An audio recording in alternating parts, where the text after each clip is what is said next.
Hello guys, panibagong 1x1 na naman. Ito nga nakalaban ko ngayon, 55 star mythical glory. Ito nga yung mga ginagamit niya, Goshun, Cho, Kimi, Lapu-Lapu, Exia at Yishanshin. Tingnan natin kung tatagos ka boy. Dito mga loots, una naming sapakan. Nag-second skill siya, tapos nag-ulti, tapos nawasan ko ulti niya guys. Dito guys, pumalagsa dahil may skill siya, tapos ako nakawala. Bumalik pa nga ako dyan. Ayan tuloy, patay hangga. Dito mga pre, una namin sapakan pre. Yan na. Bang, munti ka, natawa pa nga ako dyan kasi na-cancel na naman yung niya pre. Yung ulti niya pre. Siguro naiinis na to, imot-imot na lang siya dito mga pre, pangatlong sabayan na namin pre. Yan. Nag-flicker pa ako dyan para sipain ko, tapos malayo siya, di siya mapunti kaso nag-flicker siya. Dito nga guys, ang palalim ako guys. Tapos na-stun ako, tapos nag-second skill ako dyan para tumagal ako sa ult tower by.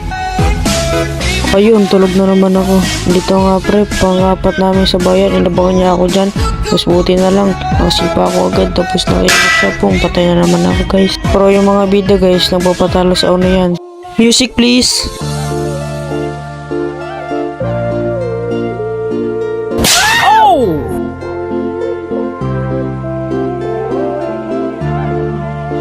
Dito nga pre, natawa ako kasi nag-flicker siya. Kala ko papunta ka sa Tory boy. Ayun, na-dodge ko yung niya, flicker niya. Ayun, nasipa ako bay. Tapos yun, patay. Mutigan pa nga ako dun. Buti nakasikan skill ako guys. Dito guys, naunahan niya ako, flicker sabay ulti guys. Yun nga guys, sayang naglag ako, awit boy. Music please. Dito guys, suncheck mo lala talaga. Pinikiran ba naman sa baga.